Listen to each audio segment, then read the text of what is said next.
Oba, tudo legal com vocês? Percebo que sim, melhor agora, porque nós vamos estar juntos e vamos estar aqui falando da comunidade, apresentando muita coisa legal aí para a comunidade. Você que está aí curtindo a gente, você que está aí curtindo o nosso programa, você não pode ficar de fora. Participe com a gente aqui, tá bom? Vai ser muito legal você aqui junto com a gente participando. E eu quero lembrar vocês que hoje eu estou recebendo aqui visita de pessoas que vão estar batendo um papo comigo, falando do trabalho que faz.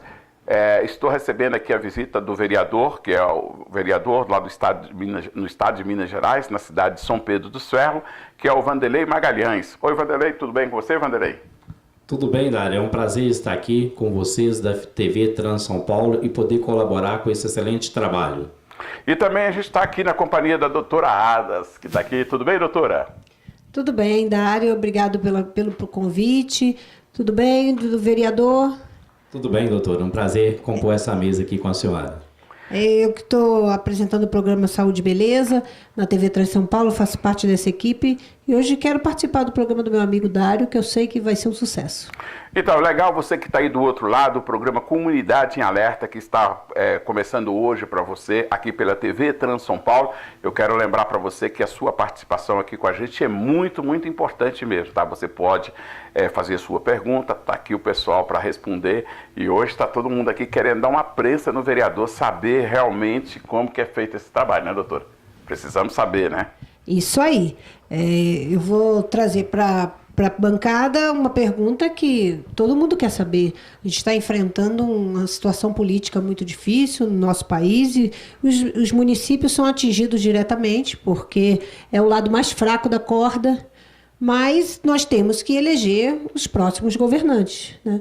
E para isso a gente quer uma orientação. Eu gostaria de saber onde que a gente pode se orientar para escolher um bom governante, para saber qual candidato a gente deve votar, que critério a gente tem que escolher para achar um bom candidato. E até que hoje, para falar a verdade, a gente tem uma grande preocupação com isso, né? Porque hoje a gente está vivendo um momento aí muito, mas muito difícil mesmo na nossa política, e as pessoas sempre falam que a gente tem que saber escolher o nosso candidato. Às vezes, eu costumo dizer até uma coisa que meio polêmica, que eu tenho mania de dizer assim, que o duro que a gente vota, mas sempre fica os mesmos, né? Então a gente fica meio confuso com isso, porque fala, pô, eu saí de casa, eu votei, eu lutei pelo meu candidato, mas aquele candidato que eu queria realmente, que era o meu candidato de muitos outros, ele não entrou aquele fulano que fez aquele escândalo, que aconteceu isso, que fez aquilo, aquela coisa toda. Então isso é uma grande preocupação. Isso quer dizer que não quer dizer que o cara às vezes não foi votado, ele está lá, aquela coisa toda. Mas a grande preocupação da gente hoje é isso, é escolher o nosso candidato e saber também o que ele faz. Acompanhar, né, para ver o que é o candidato realmente que foi escolhido, que a gente escolheu, o tipo de serviço que ele está prestando para a gente. Também, onde que a gente pode buscar essa orientação, se tem algum serviço disponível para nos ajudar a escolher um bom candidato, saber da vida dele, da história política dele, que é o mais importante. Veja bem, o mais importante hoje, para que os eleitores vejam o seu candidato ideal, tentar saber quais as características daquele candidato que ele quer que administre o local onde vive. Essas características eu considero como mais importantes. Você analisar se o seu candidato ele tem alguma experiência na área pública, para mim é uma das coisas mais importantes, e isto associado aos seus conhecimentos acadêmicos. Isto vai ajudar inicialmente você a identificar o candidato que melhor tem condições de administrar o seu município. Deixa eu fazer uma pergunta então importante para você. Quando você é candidato, você sai candidato, não importa qual a sua graduação de estudo, tá? Não importa se você é um cara, vamos dizer assim, até analfabeto, que sabe escrever o teu nome, de repente se você é analfabeto, mas você escreve o seu nome, lê alguma coisa, você tem o direito de ser candidato. Isso não atrapalharia, talvez, no trabalho da administração da pessoa lá dentro, não? Não, eu respeito muito isso que foi instituído na nossa Carta Magna, a nossa Constituição Federal, o seu artigo 14. Ele deixa a liberdade para todas aquelas pessoas que queiram ser candidatos e sejam alfabetizados para que possam concorrer a esses cargos públicos. O mais importante, como eu disse anteriormente, é a experiência que essa pessoa tem de vida. principalmente se ela tem uma experiência na área pública. Aquele servidor público que começou há vários anos, pode ter sido de gari, pode ter sido um auxiliar de serviços gerais, pode ter sido um pedreiro, um motorista, um auxiliar de escritório, um oficial de administração. Isso ajuda muito, claro que somado a experiências que ele tiver, experiências acadêmicas, isso vai ajudar melhor com que ele escolha a sua equipe de trabalho. Então vamos dizer assim que de repente eu sou um cara que sou muito popular, sou muito conhecido lá fora e de repente eu saio candidato e as pessoas realmente resolvem dar o voto para mim porque sou uma pessoa bem popular lá fora. Mas eu não tenho experiência nenhuma com administração. E como é que seria isso? Não, seria fácil eu estar fazendo essa administração se eu não tenho nenhuma experiência? Na minha opinião, o administrador público ele tem que ter caráter, tentar se conduzir primeiro pela questão da moralidade, que é um dos princípios da administração pública. Muitas vezes as pessoas pensam o seguinte, e até dizem, não só pensam, isso não é ilegal, é imoral, mas é legal, eu vou fazer. Não, o administrador público ele tem que preocupar muito com a moralidade, sim. Aquilo que é imoral, mesmo que não esteja lá na lei contrariando o que ele faça, ele deve deixar de fazer em respeito às pessoas que representam. Se ele for uma pessoa moral, uma pessoa de bom caráter e tiver vontade de administrar para aquelas pessoas que o elegeram, ele vai montar uma equipe de trabalho, ele não precisa saber tudo, ele não precisa ser administrador, não precisa ser médico para conduzir bem a saúde, não precisa ser professor para conduzir muito bem a Secretaria de Educação. Se ele for uma pessoa ética, moral, ele vai saber montar uma equipe de trabalho com profissionais em cada área específica e será um grande administrador público. Porque, na verdade, você tem que delegar poderes para pessoas que estão naquele setor, que sabem dominar aquela área. Porque você está num cargo público onde você precisa de uma pessoa para Secretaria de Educação. Se você tiver uma pessoa que tenha experiência nessa área, que seja um bom administrador nessa área, um ex-diretor, uma coisa assim, vai te dar uma segurança para trabalhar e um respaldo maior. Mas se você não souber escolher essa equipe, aí não dá. Se começar a escolher a equipe porque é o amiguinho que votou, a família que votou, é complicado, tem que ir para o lado profissional. Mas voltando para o lado do candidato, existe uma coisa de postura, onde a pessoa tem que ter uma idoneidade e uma seriedade em tudo que faz, tanto na sua vida particular como na sua vida pública. Então, muitas vezes as pessoas deixam a vida particular da pessoa interferir no trabalho. Eu acho que as pessoas têm que começar a ver muito a pessoa pela vida pública dele, o trabalho dele. Não importa se ele divorciou, se ele casou, se ele tem quantos filhos, o que foi da vida pessoal. Porque muitas vezes são confundidas, principalmente em cidade pequena. Eu já morei em cidade pequena e sei como é isso. As pessoas têm mania de julgar a pessoa pelo que ela é na sua vida pessoal. E o que é na vida pública é muito importante. O que você deixou de legado? Qual foi o seu trabalho para a comunidade? Como você citou, às vezes um gari fez um monte de trabalho social na frente de associação de moradores, de times de futebol, ajudou muita gente e ninguém reconhece porque ele foi só um gari.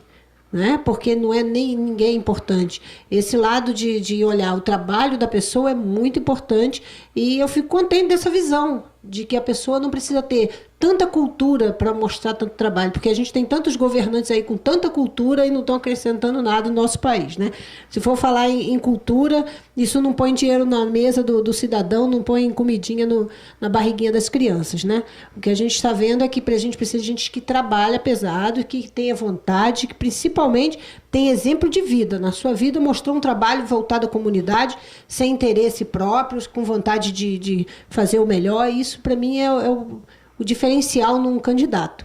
Agora, eu acho assim também, que esse é o meu pensamento, tá? É a minha opinião, que quando você não tem o conhecimento, doutor, mesmo assim, às vezes, eu quero mostrar lá fora que eu sou um bom administrador, mas eu não tenho conhecimento. Claro que eu vou precisar de outras pessoas para estar... Para isso que existe a equipe, né? Mas aí que está o grande problema dessa equipe, porque às vezes você monta uma equipe, você está acreditando no trabalho daquelas outras pessoas e na realidade, porque aquele negócio, o vereador está ali, o vereador é que manda, mas aí você monta uma equipe e a gente tem que ter grande preocupação nessa equipe, porque às vezes até mesmo quando você vai ser recebido por alguém, dificulta a chegada sua até o vereador. Você sabe disso, do que eu estou falando, porque você é vereador, junto com você tem uma equipe que faz o trabalho, mas se eu vou lá reclamar alguma coisa com o vereador, até eu chegar no vereador eu preciso passar por um monte de assessores primeiro para chegar até o vereador.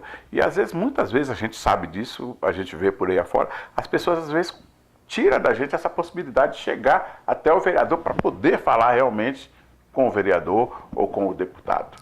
Olha, essa é uma questão que realmente preocupa, mas não preocupa só na área pública não, na área privada. Na área privada a gente costuma inclusive chamar de erro em contratando. Essa responsabilidade é de quem contratou aquela pessoa que dificulta o andamento do seu trabalho. Assim também é na área pública.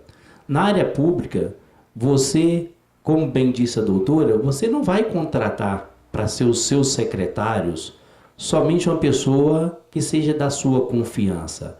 Além de ser um cargo que tem que ser de sua confiança, tem que ser pessoas competentes para exercer aquilo que você disponibilizar.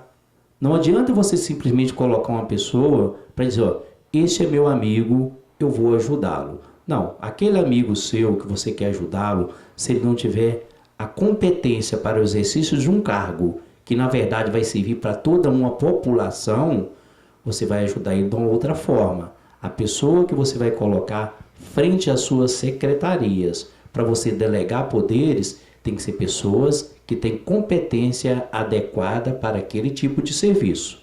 Então, isso aí que eu digo, não precisa ser o administrador público capacitado tecnicamente para todas as funções que tem que ter na área pública, mas ele precisa ter a responsabilidade, o bom caráter para escolher as pessoas que possam ajudá-lo a conduzir melhor o seu município, o seu estado e o seu país em prol de um bem maior, que é a sua comunidade. Deixa eu saber uma coisa de você também, doutor, aproveitar aqui para fazer uma pergunta para ele. Vanderlei, hoje um vereador, por exemplo, você pega um vereador, você pega uma cidade grande, igual a cidade de São Paulo, por exemplo, um vereador, às vezes ele não deveria ser municipal, não ficaria muito mais fácil se ele fosse, por exemplo, eu tenho o meu problema do meu bairro, por exemplo, eu sei qual que é o problema do meu bairro, mas se for num bairro muito distante demais, eu não sei qual é o problema daquele bairro, porque eu não convivo com aquela comunidade daquele bairro ali. Eu não teria dificuldade para representar aquele outro bairro mais distante do meu? Eu não deveria ficar mais preocupado com a população do meu bairro e trabalhar aqui em torno do meu bairro para que eu melhorasse o meu bairro? Não. O vereador ou o chefe do Poder Executivo, a partir do momento que ele é eleito para representar toda a comunidade. Tanto as pessoas do bairro A, B, C, quanto as pessoas que votaram nele e as pessoas que também não votaram nele. Né? Quando termina o processo eleitoral, quando os eleitos são devidamente empossados, ele tem que esquecer daquilo que passou. Ele tem que saber, olha, eu tive tantos votos, esses votos não representam todas as pessoas da minha comunidade, mas eu tenho a minha obrigação legal e moral de representar todos com igualdade. Claro que o vereador, numa cidade grande, como você disse, ele tem que procurar saber o que passa em todo o seu município, mesmo sendo grande. Ele recebeu esse encargo, ele aceitou esse ônus, né? Então ele tem que estar procurando saber, sim, ele vai visitar uma associação de bairros hoje, daqui a 2 dias reúne com a outra associação. Ele tem como investigar os problemas de toda a sua comunidade, mesmo que seja por algumas vezes no mês em cada localidade. Sim, Até, na verdade, existem as associações, os conselhos municipais para ir passando esses problemas para a Câmara para poder ficar até mais fácil dessa viabilidade. Mas, para isso, existe o planejamento público, né? Onde você faz um planejamento de como vai ser regida aquele ano. Nem sempre você consegue resolver tudo, mas existe esse planejamento. Fala um pouquinho desse planejamento para a gente. Olha, doutora, ouvintes, o administrador público, como eu sempre digo, para mim, a melhor forma da gente procurar escolher, analisar a capacidade que a pessoa tem, avaliando experiência. Na minha opinião, a experiência pública ela é a melhor de todas, associada a seu conhecimento acadêmico. Isso já nos começa a demonstrar o que mais eu vou procurar naquela pessoa que eu quero que represente uma comunidade. Eu tenho que ver se essa pessoa ela está participando da primeira vez de uma eleição, que eu vou fazer uma análise diferente dela. Se ela estiver indo para a reeleição, eu já tenho uma forma de descobrir o que essa pessoa fez. Eu vou analisar a administração anterior dela. Essa pessoa realmente administrou para o povo? Essa pessoa ela não lançou mão dos recursos públicos em benefício próprio? Se essa pessoa está indo para a reeleição, será que ela, no caso do Poder Executivo, ela apresentou um programa de governo? Esse programa de governo hoje é até interessante. A nossa legislação eleitoral, ela obriga os candidatos ao Poder Executivo que primeiro façam um programa de governo. Sem esse programa de governo, doutor, ele não consegue registrar sua candidatura. Para mim, isso foi um grande passo. Eu também acho, porque ele tem que cumprir o que ele está falando. A partir desse plano de governo, ou como ele montou esse plano de governo, eu sei se ele vai ser uma pessoa que vai respeitar o direito do cidadão, se ele vai fazer a consulta popular, porque o que diz lá? Que os candidatos ao Poder Executivo elaboram o seu plano de governo e, preferencialmente, que seja feito com consulta à comunidade. Então, peraí, eu vou fazer uma pergunta para você, mas você vai responder para nós depois dos comerciais. Eu quero saber de você, a primeira vez que está saindo o candidato, como é que eu vou saber, ter o conhecimento realmente do plano de governo de um candidato pela primeira vez? Você responde daqui a pouco, depois dos comerciais. Ok. Opa, já estamos de volta. E aqui nos bastidores, nossa, tá uma briga, viu? A gente tá aqui em comercial, aqui tá todo mundo discutindo o plano de governo. Mas eu quero saber de você o seguinte, a pergunta que eu te fiz, como é que a gente teria acesso realmente ao plano de governo de um candidato quando esse candidato está saindo pela primeira vez? Veja bem, o plano de governo, se o candidato ele for um candidato sério, de início, o eleitor já vai identificar, já vai ter tido conhecimento desse plano de governo durante a sua elaboração. Porque esse plano, ele deve ser feito com a consulta popular. Ele é feito antes do início do período eleitoral. Ele é feito em locais fechados, pode ser divulgado, inclusive, nas redes sociais, que está sendo elaborado com a participação popular, o plano de governo do candidato fulano de tal. Caso o candidato não tenha sido convidado, não tenha tido conhecimento, ou não tenha havido essa consulta pública, assim que começar o período eleitoral, esse calendário ele é divulgado pelos TREs dos estados, né, o Tribunal Regional Eleitoral, onde o candidato, acessando a página do seu TRE, do seu estado, ele consegue visualizar todas as informações dos candidatos registrados. Dentre essas informações, estará o plano de governo. Então, muitas vezes, quando a gente vai votar num candidato, por exemplo, o candidato vai correr lá, vai fazer a propaganda dele, aquela coisa toda. Às vezes você não tem um conhecimento ainda do candidato. Aí você passa a conhecer o candidato, dependendo da divulgação que ele faz, do trabalho dele, aquela coisa toda. Só que você não conhece o plano de governo dele, ainda não tem um documento, quer dizer, você não tem acesso àquele documento ainda que ele está dizendo lá qual que é o plano de governo dele, certo? Por isso que eu considero um grande avanço na legislação eleitoral dessa obrigatoriedade do plano de governo para o registro dessas candidaturas. E a gente vê Então, isso no mas- site? Exatamente, no Você site acessa o site, coloca o dos nome do TREs do candidato. Estado, você colocou o nome do seu candidato. Isso quando ele é pré-candidato ou depois que ele já é candidato? Não, depois que ele é candidato. Sim, Para que- o registro das candidaturas, já é teve a convenção. obrigatório que se lance lá em sua plano de documentação o plano de governo. É um pré-requisito para É um ser o pré-requisito. candidato. Exatamente. Então, quer dizer, se eu não gostar do plano de governo daquele candidato, mesmo que às vezes antes de eu conhecer o plano de governo, eu achava que ele era um candidato legal para mim. Tá? Mas aí eu passei a conhecer o plano de governo dele, puxa, não tá legal, não gostei desse plano de governo. É um aqui, não. critério que você tem para não votar no candidato. Pra não- Exato. É a primeira vez que eu vou olhar para o meu candidato, no meu município que é mais próximo de mim, é isso. Olha, as candidaturas estão registradas. A documentação está disponível, o candidato está lá, está sendo analisada a sua documentação pela Justiça Eleitoral. Aí eu vou questionar. O plano de governo vai estar ali porque se ele não tiver apresentado o plano, o registro dele não foi feito. Tá, Vanderlei, mas vamos colocar assim que eu apresento o meu plano de governo, porque muitas vezes acontece isso. A gente fica sabendo o plano de governo de uma pessoa e depois que ele é eleito, ele pura e simplesmente ele vira as costas, ele não faz Isso nada vira daquilo. uma obrigatoriedade ele cumprir aquele plano? Ótima pergunta, doutora. Infelizmente, a legislação não coloca nenhuma penalidade caso não seja executado. Mas veja bem, é o que eu falei.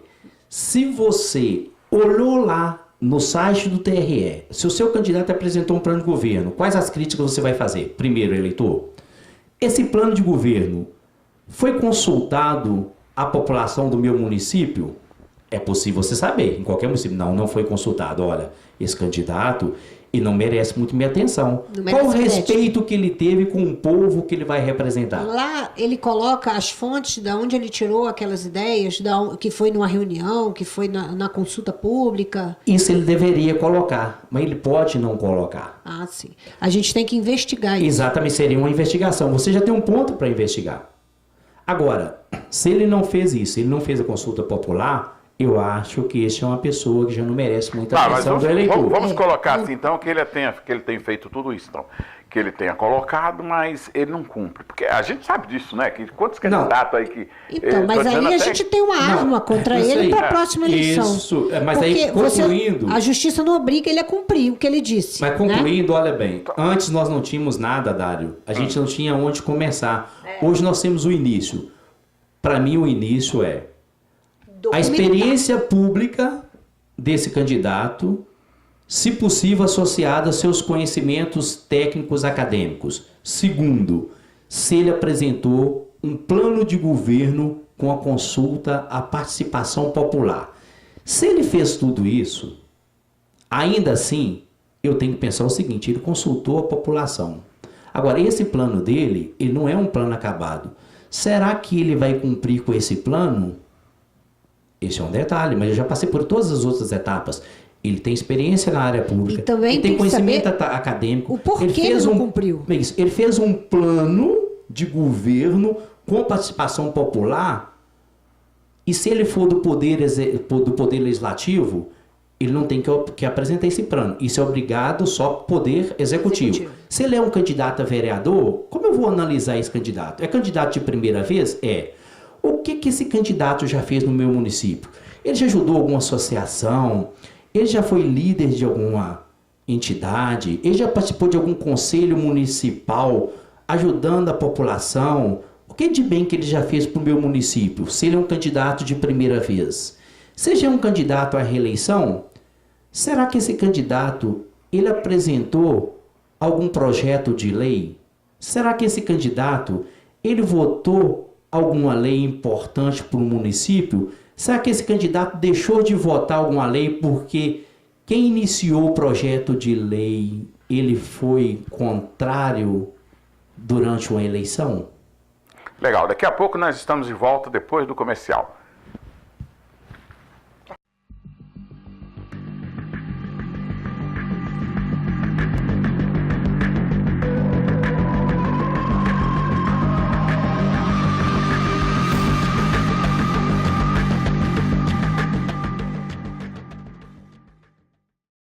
Opa, que legal, nós já estamos de volta. Olha, e aqui dentro do estúdio tá pegando fogo, viu? Nossa, Tá, tem o pessoal do contra, tem o pessoal do favor, né, aquela coisa toda. Tá? E daqui a pouco a gente vai bater um papo com algum deles que estão aqui, não é? Bater um papo com esse pessoal aqui que tá demais. Você viu como é que tá aí, né? O pessoal tá que tá. E aí, vamos continuar aquele nosso bate-papo, então, sobre o que é que o candidato lá fora tem que fazer realmente para estar escolhendo o eleitor, quer dizer, desculpa aí, né? O candidato não, o que o eleitor tem que fazer para escolher o seu candidato? Vamos sim. Nós já falamos algumas questões com relação à escolha do chefe do Poder Executivo e estávamos falando sobre a melhor escolha do candidato para representar o eleitor junto ao Poder Legislativo. Esse eleitor, ele tem que observar as atitudes daquelas pessoas, principalmente os que já foram candidatos. Esses candidatos, eles têm que ter o compromisso com o povo. Eles têm que ter apresentado o projeto de lei, eles têm que ter votado o projeto de lei que atendam aos anseios da sua população. Não deixar de aprovar um projeto pela famosa politicagem, doutora. Eu não vou votar esse projeto de lei, ele é bom para o povo, mas quem apresentou foi o candidato a prefeito, que ele é meu adversário e foi meu adversário. Gente, adversários é só durante o período eleitoral. É somente antes que se encerre as votações. Senão depois o adversário acaba virando o povo. Exatamente, porque eles ficam lá doutora, lutando, brigando e a gente que apanha, né? Exatamente. O eleito, eles vão trabalhar para o povo do seu município, o povo do seu estado, o povo do seu país. Então, o importante é o eleitor analisar esses seus candidatos. Estão indo para a reeleição, então eles já têm um trabalho na Câmara. Será que esses vereadores, tem muitos vereadores, inclusive, ou outros membros do Poder Legislativo, doutora, que ficam lá apresentando leis inservíveis, leis que não vão levar a nada, somente para tentar fazer produção legislativa. Não é importante, gente, quantidade de leis. O importante são leis que realmente possam ser úteis ao benefício de uma população. E existem as reuniões, né? Como é que a pessoa pode fazer para acompanhar o trabalho desse vereador? O vereador está fazendo um trabalho e às vezes um trabalho bom e a gente não tem como saber. Como que eu faço para saber o que esse vereador fez de bom? Se concretizou mesmo aquele projeto ou se aquele projeto ficou no papel, está rolando lá? Olha, o ideal é que se as pessoas pudessem participar efetivamente das reuniões, das câmaras municipais, né, das assembleias legislativas, da Câmara de Deputados. Mas aí que é o grande problema, porque a gente elege o candidato que você acredita muito nele, que você está confiando nele, exatamente para estar te representando lá, porque você não tem tempo, às vezes, para fazer isso. Você confia tanto naquele candidato, você coloca aquela pessoa lá para que ele faça esse trabalho, qual... Essa é uma grande verdade, mas a gente precisa, Dário, acompanhar o trabalho, porque muitas vezes a gente confia sim, não é? A gente confia nas pessoas, confiamos nos nossos candidatos, mas eles não atendem às vezes os nossos anseios. Então, além da participação direta durante as reuniões, se você acessar o site das câmaras municipais, vai estar lá constando as reuniões, ou elas que já foram gravadas, ou até mesmo as reuniões ao vivo. Hoje os sites, doutora, elas possibilitam isso. Então as pessoas, às vezes, de dentro do seu aconchego, lá nos seus lares, elas podem pegar algum tempo para ver o que o seu candidato, o que o seu eleito, o que o seu representante, ele está fazendo por eles no dia a dia. Mas nessa reunião a gente pode falar, a gente pode participar ou a gente só fica lá para ouvir? Não, pode sim.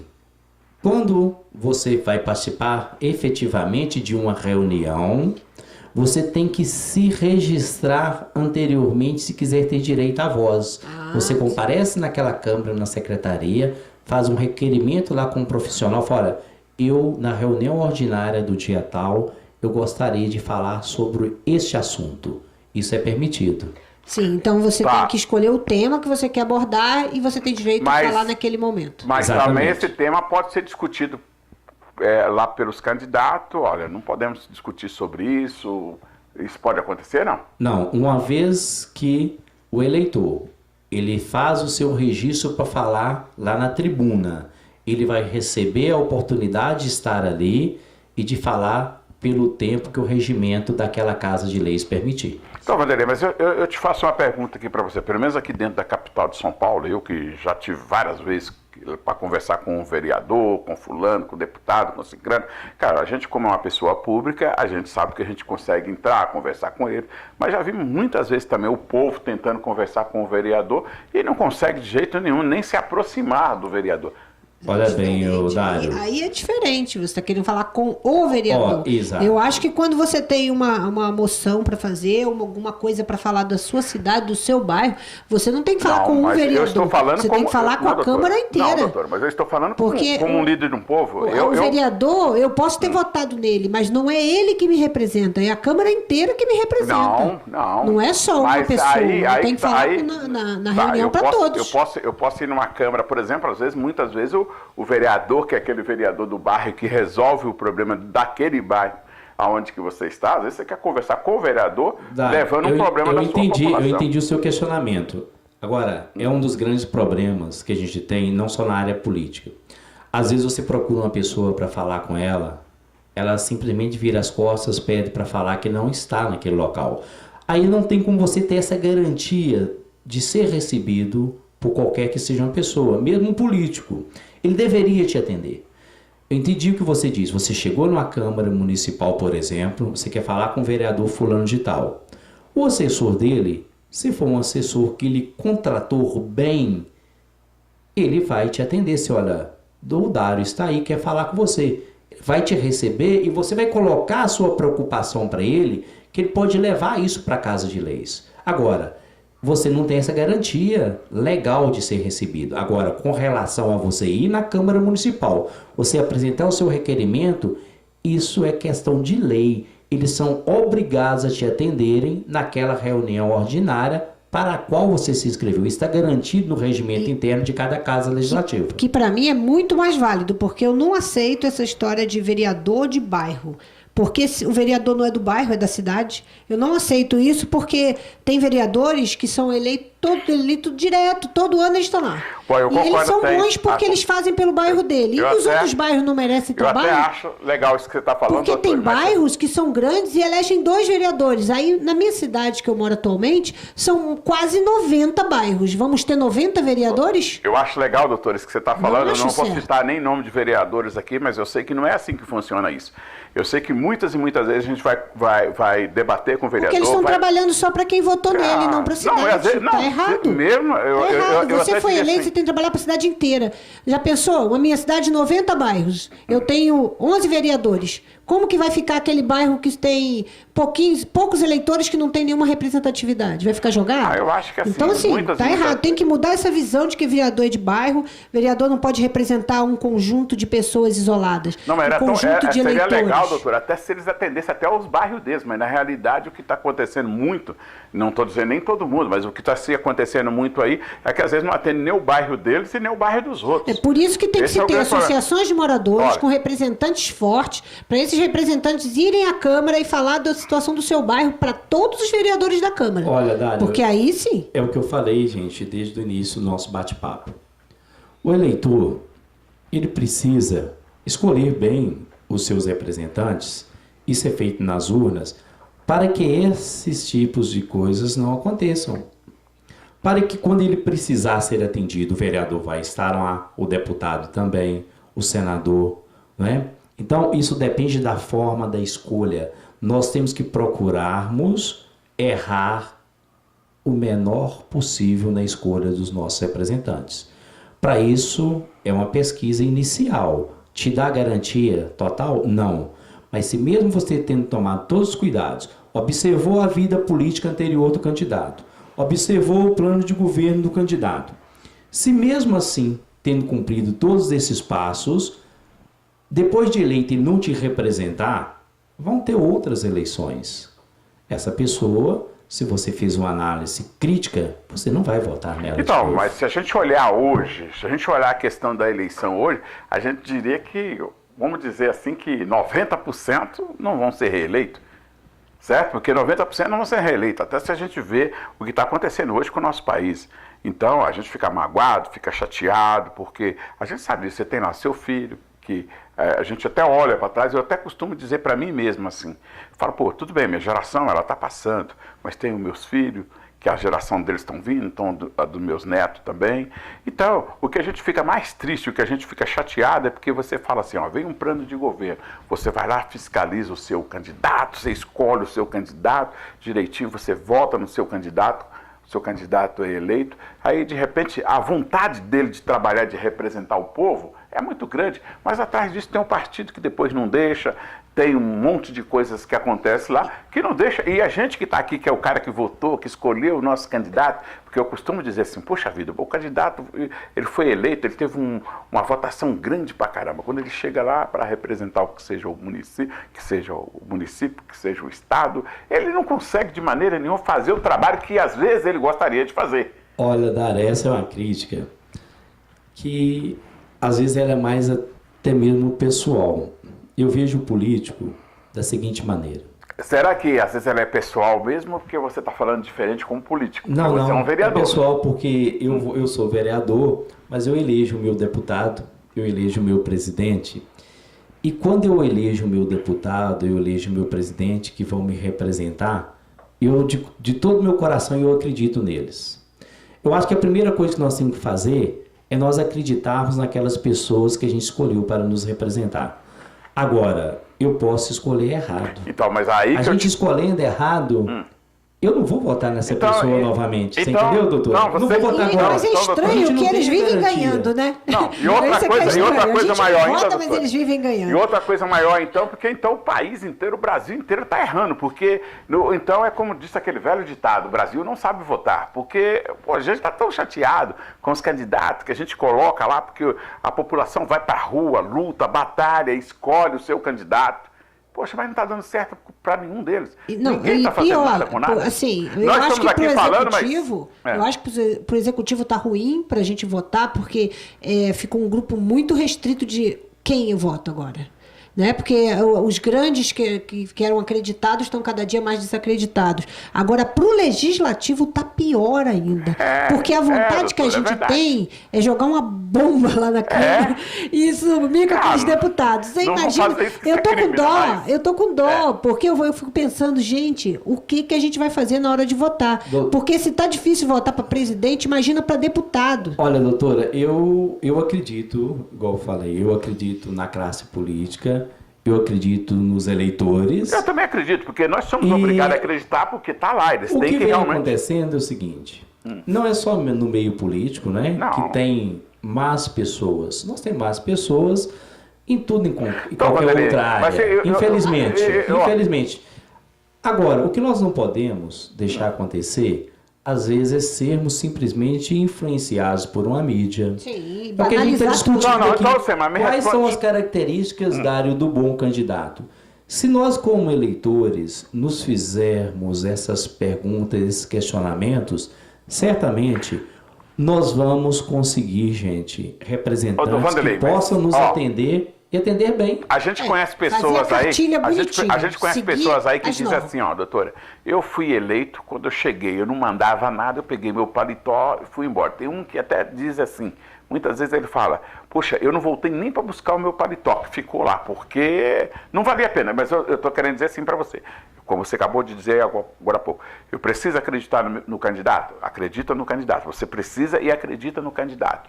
Você vai lá, levanta toda a ficha do candidato, vê que aquele candidato é um candidato que tem uma história política ou que tem uma história de trabalho. Não precisa ser uma história política, que tem uma história de representação. Mas eu te falo o seguinte, se eu sou eleito, se a pessoa foi eleito, se ele me abandonar aquele cargo que foi conferido a ele com votos na urna, nunca mais eu votaria nessa pessoa. Nunca mais. A pessoa primeiro tem que respeitar o povo que votou nele. Então, veja bem, então nós não podemos...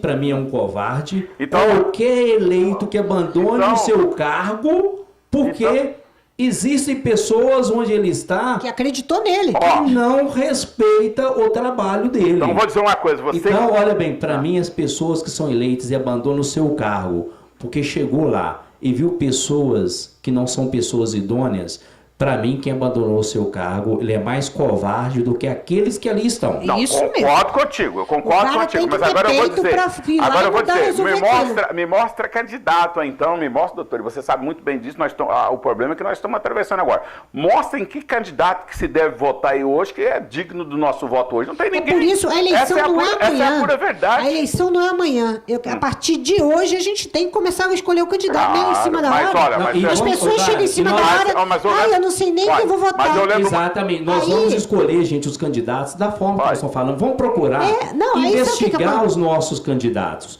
Não é difícil, não é impossível. Nós sabemos o melhor candidato que pode nos representar. Vamos ver qual característica esse candidato tem. Gente, a pessoa estuda para fazer o Enem. A pessoa estuda para fazer uma prova para a faculdade. Se você pensar que você não vai estudar para uma coisa que interfere o país inteiro ou a sua cidade inteira, então você não merece nem aquele título de eleitor. Porque nós aqui no Brasil temos que entender que o nosso título, o nosso voto, vale igual ao voto do presidente da República. Não é igual nos Estados Unidos que um voto de um delegado daquele vale mais de 500 votos de uma pessoa. Então, se a gente tem esse poder, a gente tem que saber usar. Ele é uma arma na nossa mão que tem que ser estudada para ser usada. Aí o pessoal vem e começa a votar no primeiro artistazinho que se candidata. Aí o artista ganha porque todo mundo acha que é íntimo do artista. O fulano de tal, eu gosto tanto dele, ele canta aquela música que eu adoro. Pronto, eu vou votar nele. Gente, política é coisa séria. É a mesma coisa, eu sou fisioterapeuta, você vem e chama o Dário para cuidar do seu pé. No mínimo, ele vai deixar o seu pé bem com um cremezinho e tchau. No mínimo, o resto ele vai tirar um pedaço.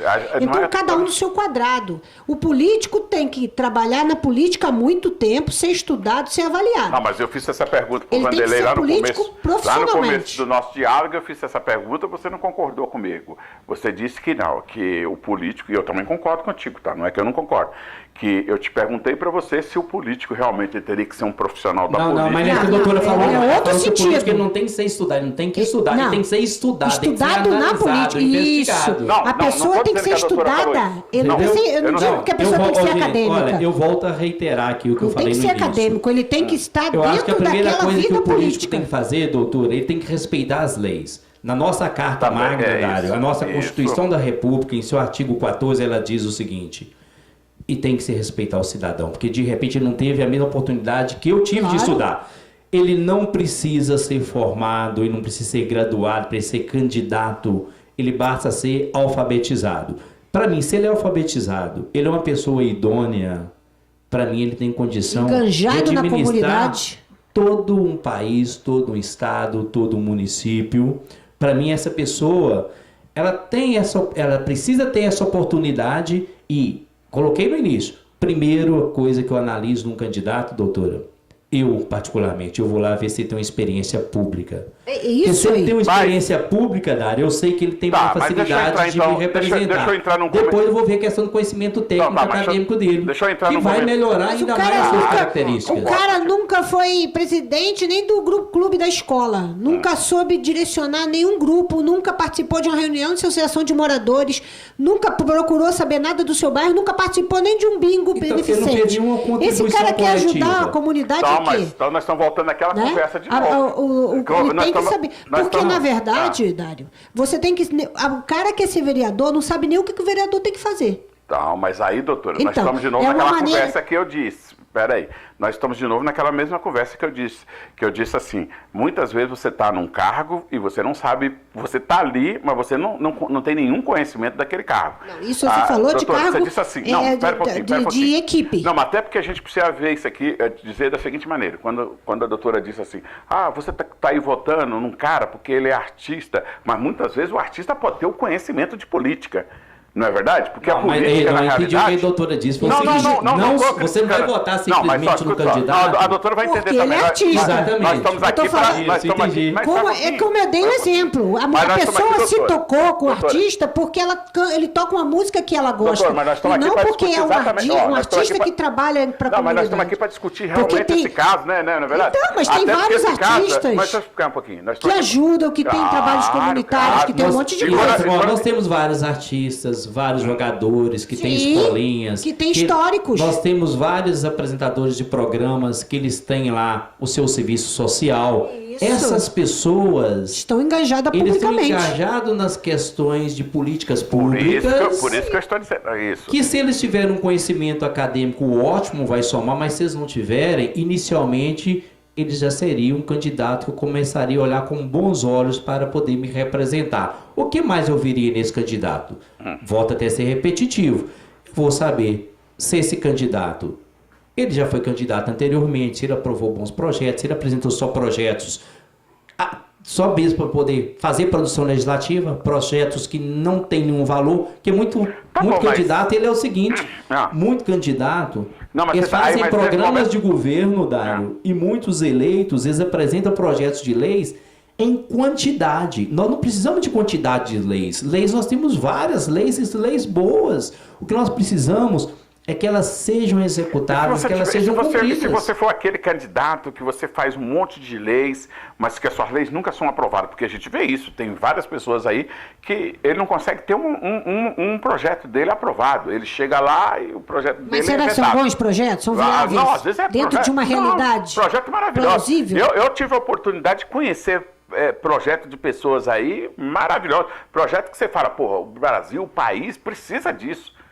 E às vezes acontece que o projeto dele não passa na Câmara. Eu junto ao Poder Legislativo, já testemunhei vários bons projetos de leis. E você mesmo está dizendo. Já testemunhei, mas aqueles vários projetos bons, que aquela matéria que está dentro daquele projeto, ela já consta de lei anteriormente aprovada. E é proibido você editar uma lei com matéria já aprovada. Então, às vezes, o candidato ele tem até boa vontade de apresentar, por exemplo, um projeto bonito. Às vezes não é da iniciativa dele. O que é iniciativa? Respeito a cada um dos poderes. Tem projeto de lei que é de competência exclusiva do Poder Executivo. Me vai um vereador, um deputado apresentar um projeto de lei. Ele não pode apresentar aquele projeto de lei, que o projeto é ótimo, mas não pode ser aprovado, porque não é da iniciativa dele. Né? Fere lá a isonomia dos poderes. Ele não pode apresentar um projeto. Lá, quando você ganha para ser um vereador, por exemplo, mais próximo da sua realidade, o vereador ele precisa primeiro conhecer o seu regimento interno, o regimento interno daquela casa de leis que ele está trabalhando. Segundo, ele tem que ter conhecimento da sua lei orgânica, que é a Constituição do seu município.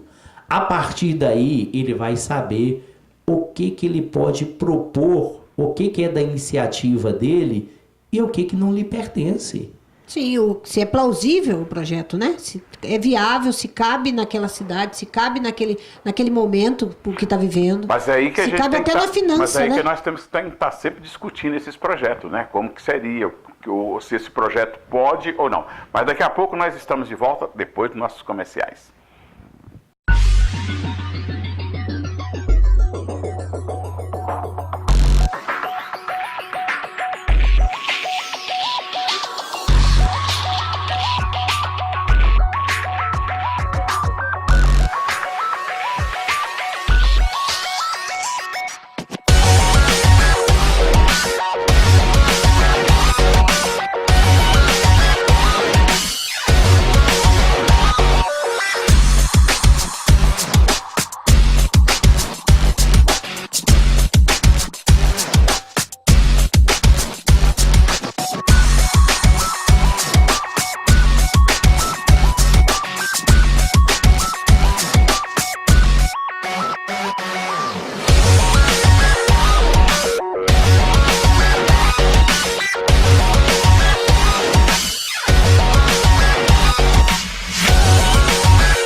Já estamos de volta. Para você que está aí curtindo a TV Trans São Paulo, é muito fácil também, você que quiser participar da programação, entrar em contato com a gente. Ó, já está aí o telefone para você entrar em contato, para você participar da programação da TV Trans São Paulo. Tá? E a gente está num debate aqui hoje muito legal, né? Vanderlei, que é o vereador, Vanderlei Magalhães, que estamos aqui discutindo sobre o trabalho que um vereador deve fazer, né? O gestante, no caso, né? Todo mundo tem que fazer. E do outro lado, a doutora Ada, que tem o programa aqui na TV Trans São Paulo também. Falou gestante. Valeu. Opa, já estamos de volta. Muito obrigado a você que está aí acompanhando a programação da TV Trans São Paulo. E eu quero lembrar para você que está aí curtindo a gente também, se você quiser participar da programação, olha, já está aí embaixo o número do telefone para você entrar em contato com a gente, tá bom? Seja bem-vindo. Nós estamos batendo um papo aqui com o Vanderlei, que é vereador lá na cidade de São Pedro dos Ferros, no estado de Minas Gerais. Ele que é vereador na cidade de São Pedro dos Ferros. E do outro lado aqui, a doutora Adas, que tem o programa aqui na TV Trans São Paulo, né, doutora? Isso aí, doutora Ada Ribeiro, Saúde e Beleza. Quem quiser assistir na TV Trans São Paulo, estamos aí. Hoje eu estou aqui perturbando um pouquinho o Vanderlei, né, dando um trabalhinho para ele aqui, a gente precisa saber, todo mundo quer saber. Dentro do poder executivo, nós temos, o nosso gestor público tem que ter um instrumento de planejamento. E eu queria que você passasse para o pessoal esse instrumento de planejamento, como eles são formalizados, como é que isso acontece? Certo, doutora. É uma pergunta muito interessante e muito importante. Para mim, é uma das legislações mais importantes que deve se ater o gestor público é quanto ao planejamento público. Planejamento, existem várias críticas. Tem críticas positivas e críticas construtivas. Aqueles que fazem críticas, né, recriminando o planejamento, para mim são os administradores públicos que não têm um compromisso mesmo com o povo. Tem administrador público que fala o seguinte: eu vou planejar, isso vai engessar a minha administração, eu não tenho que me preocupar com isso. Não, muito pelo contrário. Quando você planeja, você consegue executar com seriedade e eficiência aquelas questões que vão ser importantes para o povo do local onde você está gerindo. Esses instrumentos de planejamento, doutora, se a gente pegar o artigo 165 da Constituição, nós vamos encontrar 3 instrumentos. O PPA, que é um plano plurianual, a LDO, que é a Lei de Diretrizes Orçamentárias, e a LOA, que é a Lei Orçamentária Anual. Mas surgiu uma legislação que a gente conhece como Estatuto da Cidade, que trouxe uma inovação muito importante, que foi o Plano Diretor. Para mim, o instrumento de gestão, o instrumento de planejamento, ele inicia no registro da candidatura do eleito, que é o plano de governo dele. Ele fez um plano de governo, se ele ouviu a sua população, ele já se planejou para administrar durante o seu período quando eleito. Ele direcionou o seu trabalho. Exatamente, direcionou de acordo com o que é o interesse do povo. A partir daí, ele teria que se preocupar, na minha opinião, apesar de estar numa lei apartada da nossa Constituição, está no Estatuto da Cidade, que é o plano diretor. Esse plano diretor, o que ele diz? Ele explica como nós vamos fazer, tanto para organizar o público e o privado, para atender melhor os anseios da população dentro do local onde eles vivem. Esse é o plano diretor. Para mim é um importante instrumento de planejamento, porque eu tenho que preocupar com as pessoas, aquelas que estão na área urbana e aquelas que estão na área rural. Como é que eu vou administrar, como é que essas pessoas vão se situar dentro do local onde eles moram? Para mim este é um grande passo e seria o passo segundo. Primeiro seria o plano de governo, depois seria esse planejamento. A outra legislação, que ela é muito importante, é o PPA, ele é o plano plurianual. E o que é interessante nesse plano é o seguinte: ele demonstra a preocupação do legislador que não se interrompa algumas ações. Esse PPA ele é votado no primeiro ano de governo de um administrador e começa a valer no seu segundo mandato e se estende até o primeiro ano de mandato do seu sucessor. Isso demonstra o quê? Que as ações iniciadas por um gestor público, elas não podem ser simplesmente interrompidas quando o outro gestor assumir. Sim, uma continuidade para que aquilo não se perca, né? Exatamente. Agora, nós temos também a LDO, que é uma Lei de Diretrizes Orçamentárias. Essa lei, ela faz um elo entre esse PPA, que eu falei que é o Plano Plurianual, e a LOA, que é a Lei Orçamentária Anual. Tanto o PPA quanto a LDO, ele tem que ser apresentado, ambos de iniciativa do Poder Executivo, e são apresentados ao Poder Executivo até o dia 15 de abril. Tá? E são apresentados, o Legislativo vai analisar e vai votar para que isso seja transformado em lei. Nessa LDO, ela vai trazer as diretrizes, o que é mais importante, por isso que é Lei de Diretriz Orçamentária. O que é mais importante nós pegarmos desse planejamento plurianual, que vale por 4 anos, para que eu oriente o orçamento do ano seguinte, que é a LOA, Lei Orçamentária Anual. Essa Lei Orçamentária Anual, ela vai conter todas as fontes de receitas e despesas que o chefe do Poder Executivo vai lançar mão para poder fazer a sua execução de 1º de janeiro a 31 de dezembro de cada ano. Isso obedecendo às prioridades do município? Exatamente. Nesse plano plurianual, que vale para 4 anos, você tem lá todas as ações, todas as metas. Essa LDO vai pegar aquelas ações e essas metas que se julgar mais importantes para aquele período seguinte, uma vez que o orçamento ele é anual, e vai levar aquilo a orientar essa lei sua orçamentária anual. Então, a cada ano, veja bem, eu falei que o PPA vale por 4 anos, então ele só é apresentado para se transformar em lei no 1º ano do mandato. Agora, a Lei de Diretrizes Orçamentárias e a LOA, que é a Lei Orçamentária Anual, ela é votada anualmente. Acabou-se um ano, chegou em abril do ano seguinte, vai outro projeto de lei de diretrizes orçamentárias, verificando quais as ações ainda eu não executei do meu PPA. Quais as ações são importantes que oriente a lei orçamentária para ser executada no ano seguinte. Sim. O que tem que mudar nesse orçamento para conseguir atender os anseios da população, aquilo que foi executado, aquilo que não conseguiu ser executado por algum motivo. Então, na minha opinião, são as principais leis que uma gestão pública deve ter. Na verdade, tudo fizer um encaixe no orçamento, tudo consegue ser atendido. O que pode acontecer é que de um ano para o outro a população aumenta, o número de alunos aumenta, então dá problema na merenda escolar. Então, esses contratempos têm que ser... Exato. Foi interessante que a senhora colocou.